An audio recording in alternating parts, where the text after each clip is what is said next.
Hello students, बहुत बहुत स्वागत है आपका अपने ही YouTube channel Guruji for high school में।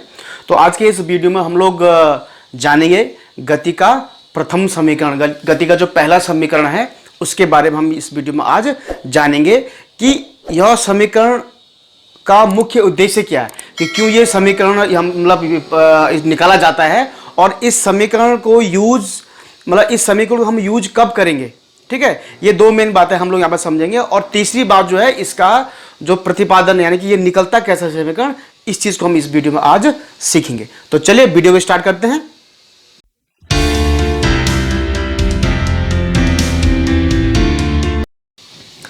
तो स्टूडेंट्स, मैं बात कर रहा था गति के प्रथम समीकरण का, गति के पहले समीकरण के बारे में। तो गति का जो ये पहला समीकरण है, ये उस अवस्था में इसको जाना जाता है या उस अवस्था में इसका उपयोग किया जाता है जब जो है कोई वस्तु जो है गति कर रही थी और उसका त्वरण क्या हो, सभी बिंदुओं पर एक समान हो, यानी कि उसका त्वरण कहीं भी बदलता ना हो। उस स्थिति में इस समीकरण का उपयोग किया जाता है। और कहने का तात्पर्य यह भी है कि अगर त्वरण में जो एक्सेलरेशन है, अगर एक्सेलरेशन यानी कि त्वरण अगर एक समान हो तो एक निश्चित समय बाद हम जो है उस वस्तु की गति या उस वस्तु का वेग का हम लोग पता कर सकते हैं कि एक निश्चित समय बाद उसका वेग कितना होगा। तो यही इस समीकरण का क्या मेन उद्देश्य होता है कि अगर त्वरण अगर एक समान हो, ध्यान सुनिएगा थोड़ा, अगर त्वरण एक समान हो तो एक निश्चित समय बाद उस वस्तु के वेग के बारे में हम लोग जान सकते हैं कि उस वस्तु का वेग कितना है।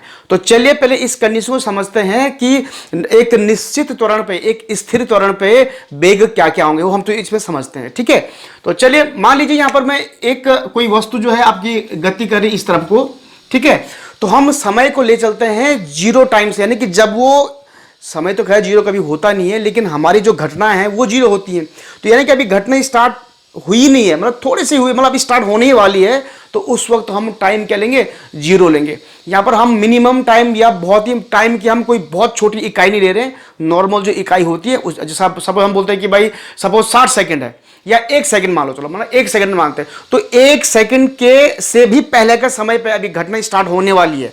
तो 1 सेकंड तो हम मैक्सिमम टाइम लेके चल रहे हैं, लेकिन 1 सेकंड से पहले जो माइक्रो सेकंड होगा उसको हम लगभग नगण्य मानेंगे। तो नगण्य मींस जीरो मानेंगे। तो मान लीजिए कि जो पहला मतलब जो प्रारंभिक समय है, गति करते हुए जो प्रारंभिक समय है, गति करते हुए जो प्रारंभिक समय है, प्रारंभिक इनिशियल जिसको आप कहते हैं प्रारंभिक समय, मान लीजिए वो T1 है, तो ये T1 जीरो है। अभी हम जीरो पे स्टार्ट कर रहे हैं चीजों को, मतलब समय भले 1 सेकंड हो गया, लेकिन हमने उससे पहले जितना काम स्टार्ट किया है तो उसको हम जीरो मान के चलेंगे, क्योंकि 1 सेकंड तो पूरा एक है, वो तो वैल्यू है, लेकिन उससे पहले अगर हमने काम स्टार्ट किया तो यानी कि हम जीरो पे स्टार्ट कर रहे हैं। क्योंकि मैंने कहा ना कि मिनिमम इकाई को हम लोग छोड़ रहे हैं, समय की जो नीचे वाली जो वैल्यू छोड़ रहे हैं हम लोग। तो T1 क्या है आपका, जीरो है। ठीक है, ठीक है। तो प्रारंभिक इस समय पे, इसी समय पे यानी कि T1 समय पर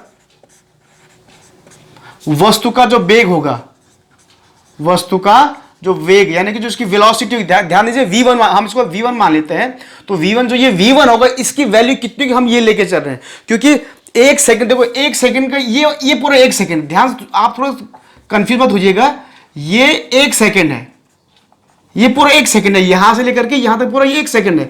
लेकिन हम 1 सेकंड में हमारी जो घटना वो 1 सेकंड में स्टार्ट नहीं हो रही है।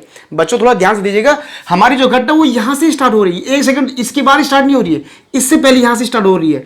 तो वो जो समय हम यहां पर लेंगे वो हमने T बराबर जीरो लिया हुआ है, T1 बराबर जीरो लिया हुआ, जो प्रारंभिक समय है। तो प्रारंभिक समय T1 पर जो उसका जो वेग था, वेग तो होगा ना, वेग तो जीरो नहीं मानेंगे, क्योंकि वेग जो हो रहा है, घटना घट रही है तो वेग है उसका। तो जो V1 हम बोले प्रारंभिक समय जो वेग है, हम उसको ये माने वो आपका क्या है, वो V0 है। वो क्या है, V0 है। ये ध्यान दीजिए, वो क्या मानना, V0 है। अब इसके बाद जो है ये घटना थी T1 पे, T1 बराबर जीरो टाइम पे जो उस वस्तु का वेग था वो V1 था, जिसकी वैल्यू हमने V0 ले रखी थी, V1 बराबर V0 ले रखी थी। ठीक है, मैंने वैल्यू ले रखी। अब मान लीजिए उसके बाद जो है समय बीता गया, 1 सेकंड बीत गया मान लो। अब 1 सेकंड तो मैं एक वैल्यू, एक अंक बोला, यहाँ पर हम अंक तो लेंगे नहीं, तो मान लीजिए समय बीता गया, घटना घटती गई। तो मान लीजिए कुछ समय T बराबर T समय पर क्या हुआ, मान लो जो T2 टाइम था, ये मान लीजिए T2 है, T2 टाइम पे क्या हुआ, कुछ समय बीता, जैसे 1 घंटा 2 घंटे कुछ भी समय बीता हुआ, जो समय जब T2 हुआ, वक्त जब T2 हुआ, तो उस वक्त पहले T1 था जो कि 0 था। अब घटना घटी, वस्तु ने बेग लिया, आगे बढ़ते गई, तो समय जब T2 हुआ, यानी कि T2 कोई भी वैल्यू रहेगी, तो T2 जब हुआ उस वक्त पर मान लीजिए T2 की वैल्यू आपको T हम मान के चल रहे, मान लीजिए T2 की वैल्यू क्या है, T है, माना T समय बाद, T समय बाद जो क्षण होगा, या T समय ना लिख के इसको आप लिख लिया, T क्षण बाद लिखो इसको, वैसे दोनों एक ही चीज होती है लेकिन थोड़ा लिखने का तरीका है। T क्षण बाद जो समय होगा, ये हम ये जो समय होगा वो क्या क्या होगा, T क्षण बाद जो समय होगा क्या होगा, T2 होगा। और ये T2 का मान हमने क्या लेके चल रहे, T ही लेके चल रहे हैं, यही T क्षण बाद। बात तो एक ही बोलो कि 2 सेकंड बाद जो है समय का मान क्या होगा, ध्यान सुनिए, 2 सेकंड बाद समय का मान क्या होगा, 2 ही सेकंड तो होगा। 2 सेकंड बाद समय का वैल्यू कितनी है, 2 सेकंड है, तो कोई चीज है कि T क्षण बाद जो समय होगा T2 तो हम मान के चल रहे हैं कि T2 की वैल्यू क्या है, T है। तो इस टाइम T पर अब हम, क्योंकि 2 स्थिति की हम बात कर रहे हैं, T1 और T2 की, तो T2 समय पर ध्यान दीजिएगा थोड़ा, T2 समय पर जो अंतिम वेग होगा उसका, वस्तु का अंतिम वेग मान लीजिए V2 है, तो V2 का मान आप मान लीजिए V है, V2 का मान आप क्या लीजिए, V मान लीजिए, इसको मान लीजिए आप ये V2, ये V बराबर V0, तो V2 बराबर आप V मान लीजिए फिलहाल थोड़ी देर के लिए, ठीक है। ये समीकरण नंबर 1 मान लीजिए, इसको समीकरण नंबर 2 मान लीजिए। इस समीकरण का जो मेन जो पार्ट है, जो कोर जो क्या ना जो वैल्यू है, जो स्थान है, वो यही है, समीकरण नंबर 1 और समीकरण नंबर 2, ठीक है। अब बात है त्वरण की। अब आपको पता है, मान लीजिए उस वस्तु का त्वरण जो है a है, एक्सेलरेशन माना क्या, a है, ये तो सबको पता है। तो a त्वरण बराबर क्या होता है, वेग परिवर्तन बटे समय अंतराल, ये तो सबको पता है कि वेग परिवर्तन बटे समय, यानी कि जो वेग जो velocity difference oblique time difference होता है। अब वेग परिवर्तन क्या होगा, देखो वेग परिवर्तन आपको क्या होगा, V2 minus V1 oblique T2 minus T1, ये तो होगा।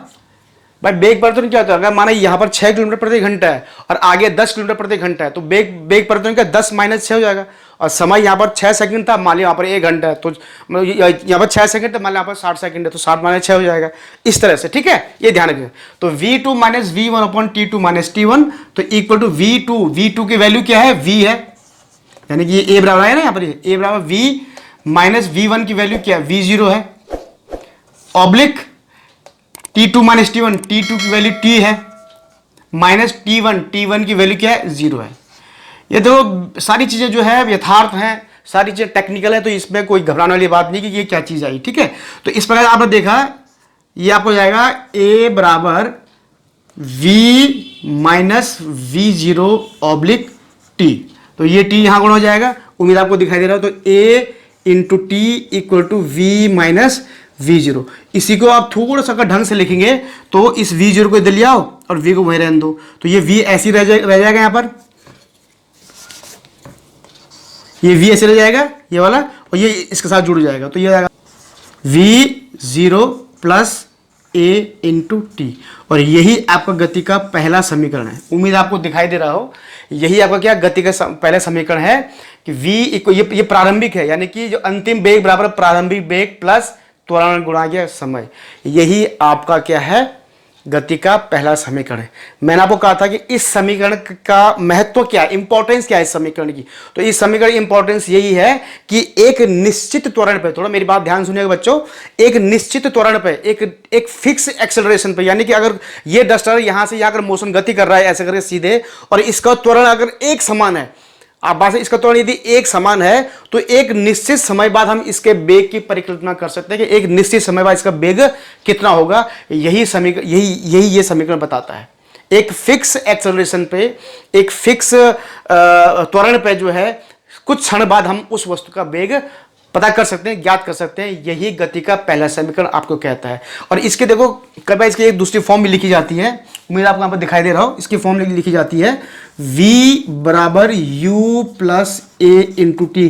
कई किताबों में ये इस तरह से भी मतलब इसको दिखाया गया है, V जहां अंतिम वेग है, U जहां प्रारंभिक वेग है, ए जहां त्वरण है और टी जहां पर क्या समय है। तो बच्चों स्टूडेंट्स, ये था आपका गति का पहला समीकरण। गति के 3 समीकरण है, तो मैं 3 समीकरणों के 3 वीडियो अलग अलग बनाऊंगा, क्योंकि यदि मैं एक ही वीडियो बनाऊंगा तो वो वीडियो बहुत लंबा बन जाएगा, जो कि अक्सर बच्चे देख नहीं पाते लंबे वीडियोस को।